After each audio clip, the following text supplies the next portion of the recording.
Good evening and welcome to the first episode of Candid Conversations with Coach Pam. I am Coach Pam, also known as the Teen Transformer, and I help countless African American or Black teens unlock their true potential and empower them to unapologetically excel in their most prestigious and highly competitive college and careers. Organizations and parents pay me to provide guidance and hands on tools and resources to inspire African American, Black tweens, and teens to recognize and embrace their unique superpowers, to step into them confidently and activate them to create positive change. I'm a Harvard Business School alumna, a Wellesley College graduate with a BA in economics, and the proud daughter and legacy of Winston-Salem State Teachers College sweethearts. So, why these candid conversations with me? And why is my focus specifically on African American youth and their families? Let me give you a little bit of background on myself. I'm a child of the civil rights movement. I was born in the formerly segregated Freedmen's Hospital in Washington, D.C., a few weeks after the first mention of affirmative action by President John F. Kennedy. My parents were first generation college graduates of their large extended family. My father's one of 13, and my mother is one of 11. And believe it or not, I have hundreds of first cousins. You all know who you are. The Reverend The Reverend Dr. Martin Luther King made an impression on me as a youngster. For the first 6 years of my life, every day seemed like he was in the news as we were having dinner, in the newspapers, in the monthly Ebony and Weekly Jet magazines that graced my home. But most importantly and most impactfully, he was assassinated on the night before my 7th birthday. So my birthday was a national day of mourning, at least in the Black community. And so that left a lasting impression on me as I, I believe that, one person who was a human being made such a radical difference in all of our lives. And he was a father, and his kids were roughly around my own age. And so living in the Washington, D.C. area, I saw the riots. My father was an undercover police officer, and he had to go on riot duty as martial law was enacted in Washington, D.C. And the bakery where my cake for my 7th birthday was looted. So there was no birthday cake. There was no celebration. So I also then have been the recipient of a very integrated and privileged educational background. I attended private and parochial integrated grade schools, and I was involved in desegregation, forced busing in Prince George's County, Maryland, which is a suburb of Washington, D.C., when I was in junior high school. I then, as I already talked about, was fortunate to attend Wellesley College and Harvard Business School. And also, I think growing up in the suburbs of Washington, D.C., during a time when D.C. was known as Chocolate City, I saw firsthand Black excellence and Black power in economics and self-determination. So all those things, laid a foundation for me in my upbringing and where I am today, and why I am so endeared to helping the advancement of our young people. About 30 years ago, I became an alumni recruiter for Wellesley College and was formally trained by the Board of Admission to interview prospective students, to represent the college at local college fairs, and to host local admissions events for prospective students and parents. And I often collaborated with other universities like Harvard and Georgetown. And eventually I also hosted bus trips for Washington, D.C. Area prospective students from D.C. to the college. And it didn't seem to matter as I was doing this work whether I was at an inner city school recruiting for for my bus trip, or in a Tony suburban school. It didn't matter whether it was a public school, parochial school, or private school. It didn't matter whether I was talking to first generation kids or legacy kids. It didn't matter whether I was talking to low income, middle income, or wealthy kids. Our African American black families and students were missing vital information. They were either ill advised, ill informed, neglected in terms of being given the information. We just were not prepared for these most competitive environments, be it colleges, scholarships, career opportunities.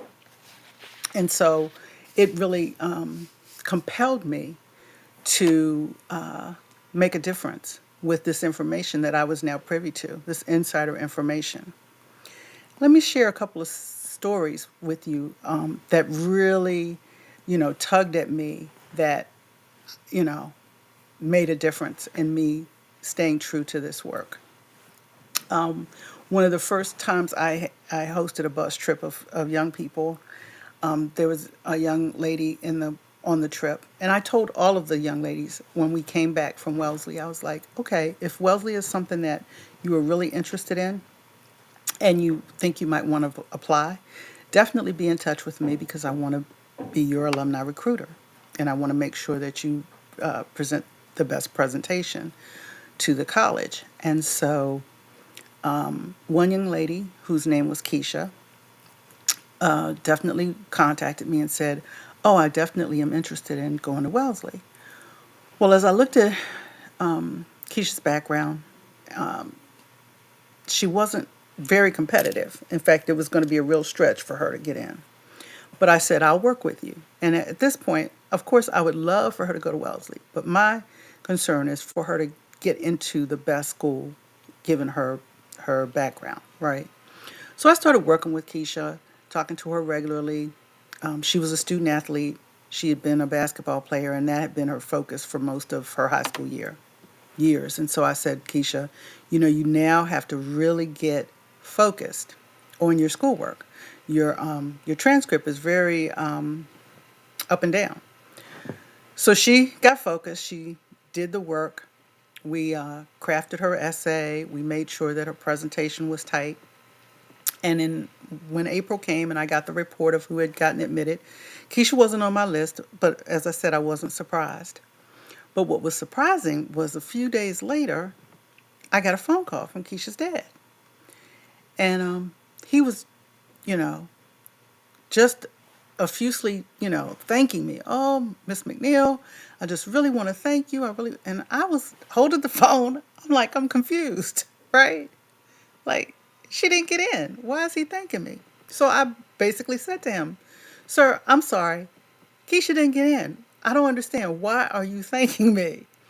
And he said to me, he said, Miss Pamm, had you not worked with my daughter, she would not have had the opportunity, if you had not given her that opportunity of that visit, to set her sights high and to encourage her and to prepare her, she would not have gotten into William and Mary. And I'm ecstatic that she is going to William and Mary.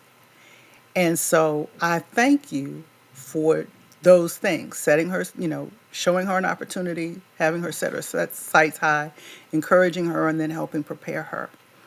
And so that really, struck a chord with me.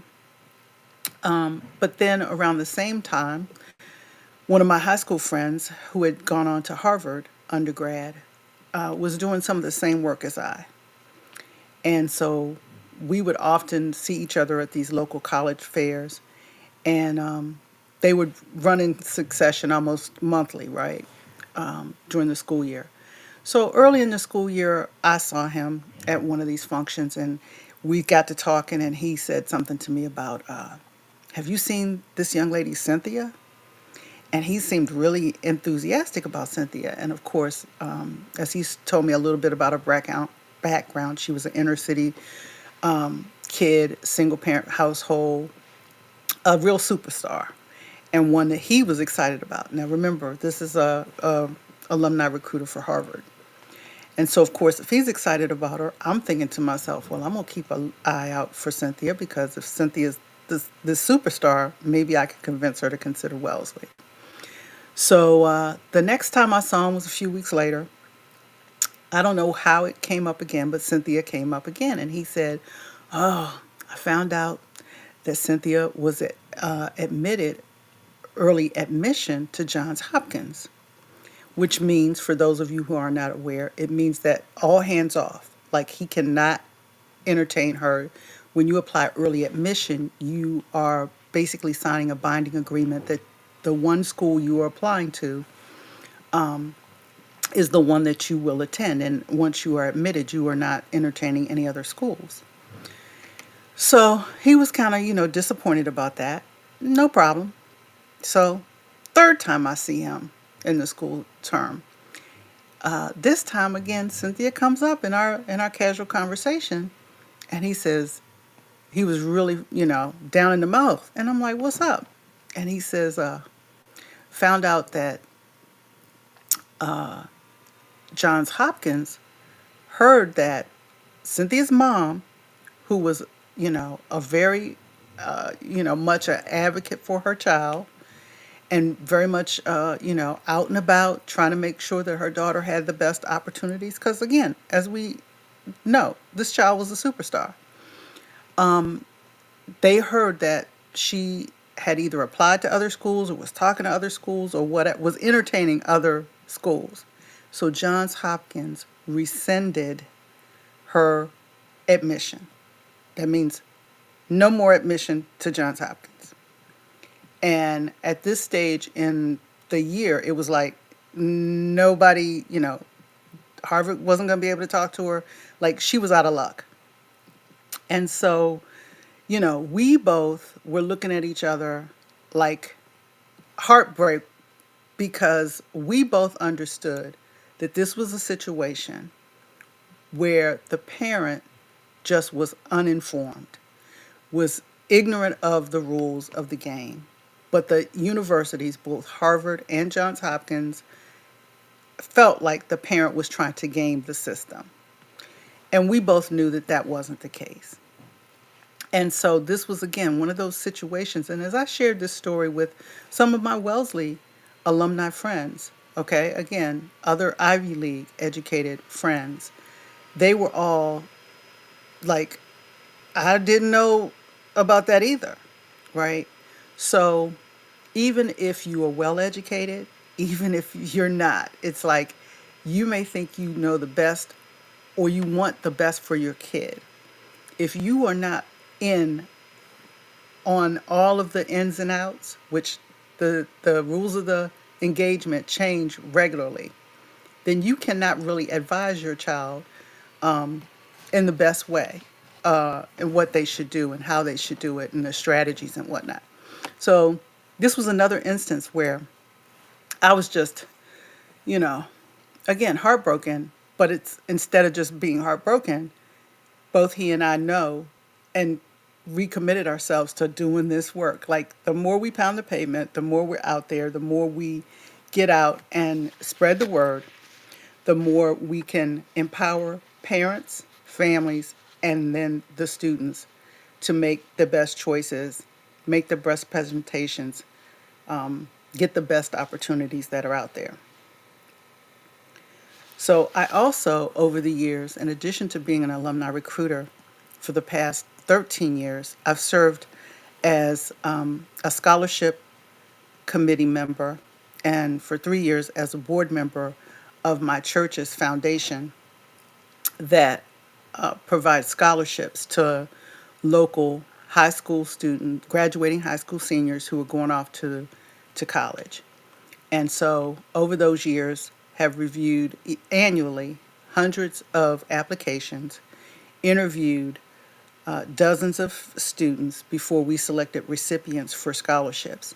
And in that process, was able to find that, again, our kids are ill advised on what schools to apply to. Another situation of heartbreak. While every family is that I know of is interested for the most part in obtaining some kind of financial aid, merit scholarships, even if you're financially able to provide for your own kid to go to college. So they're all interested in scholarships of some sort. But for families and for students who don't have the means, so when you fill out the federal financial aid forms, and they tell you what your expected family contribution should be. For families where the expected family contribution is zero, all those kids should be being advised to apply to schools that fully fund their admitted students.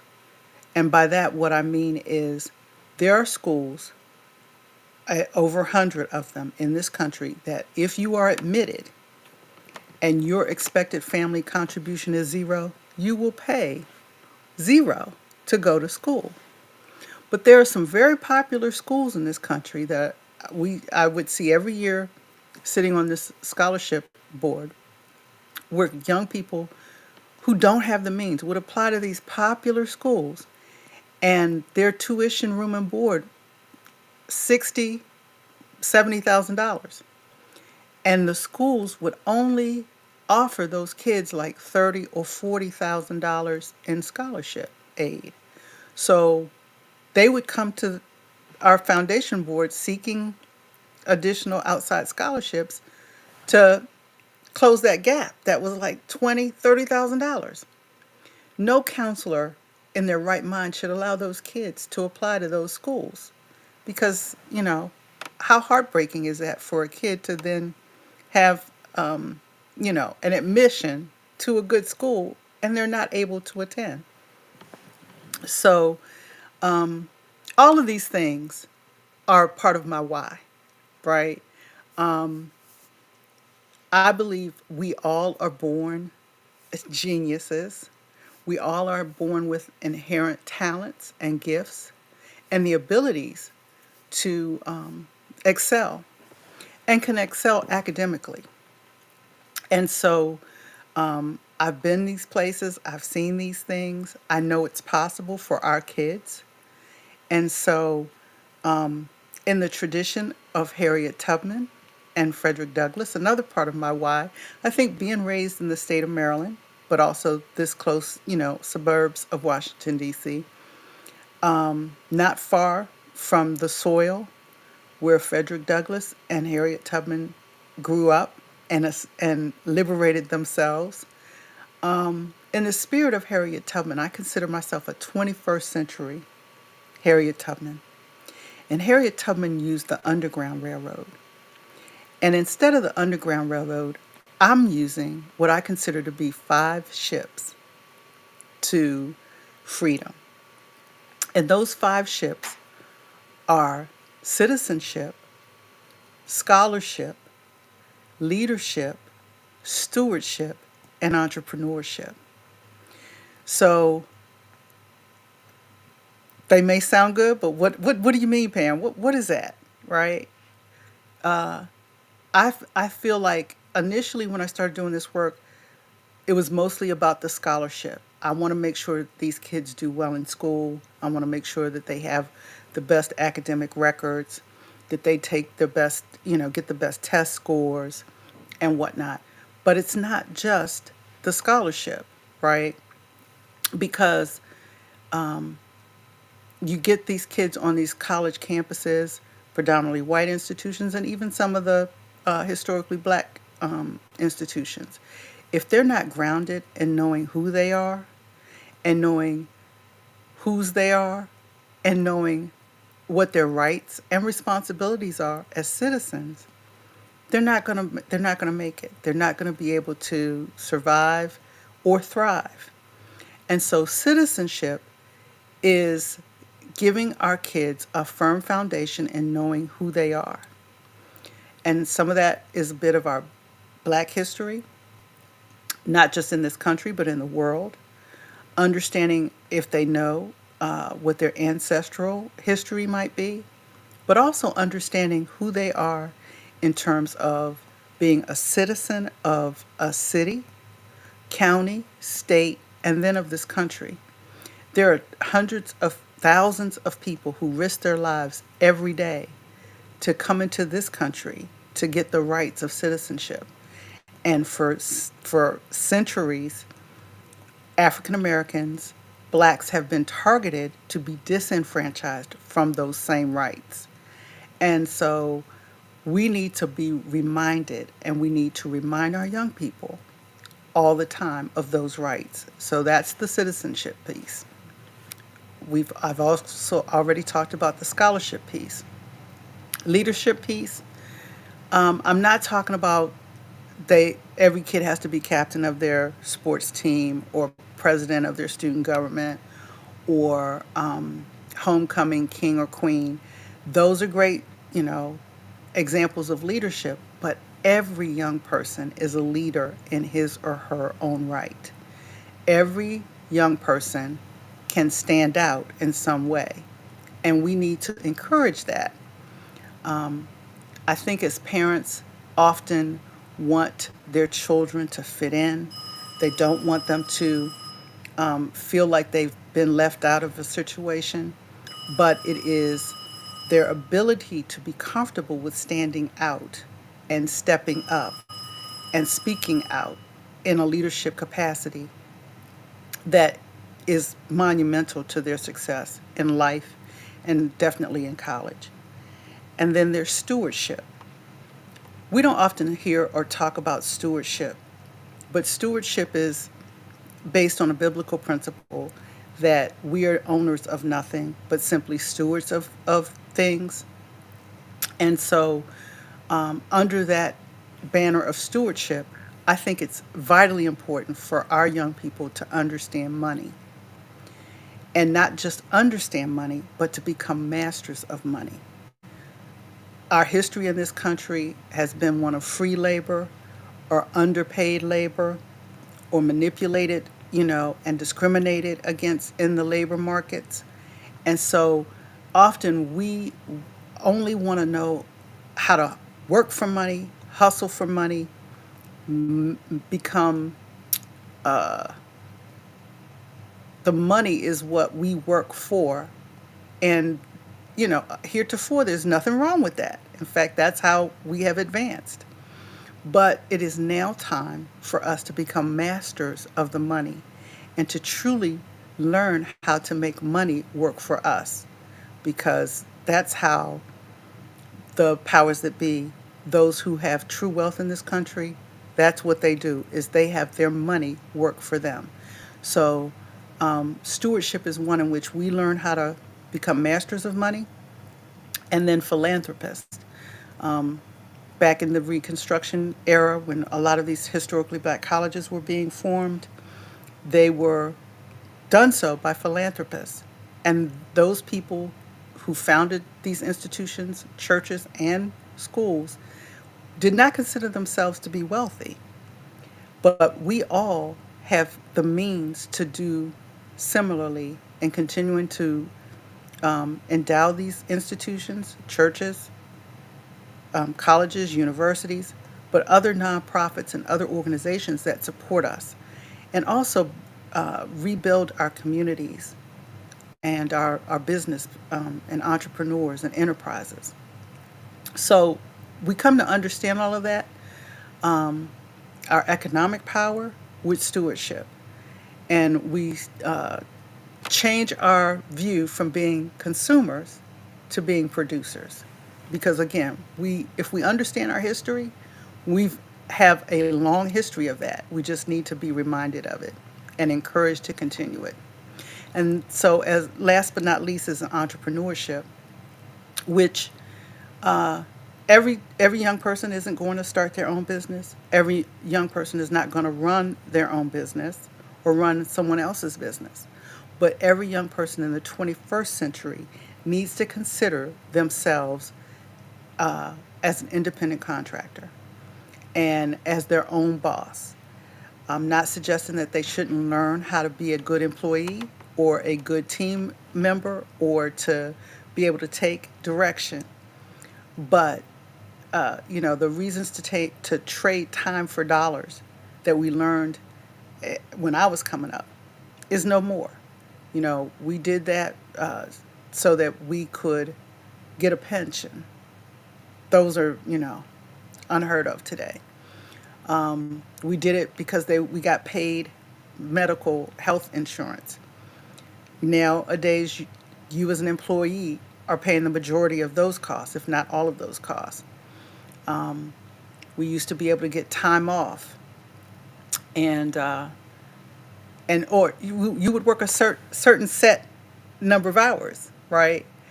Even in an office environment. But now, even in an office environment, there's no more 9 to 5. You're getting text messages and emails and phone calls, and the expectation is that it'll be around the clock.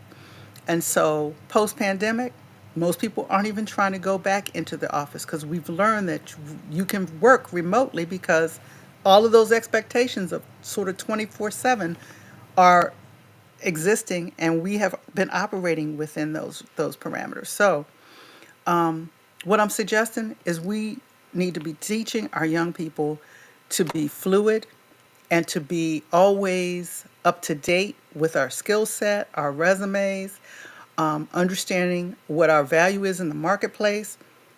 You want to stay with the same employer for 10, 20, 30 years? I'm not disagreeing or discouraging that as long as you as an employee understand that you're marketable and that your value as it relates to if you were an independent contractor.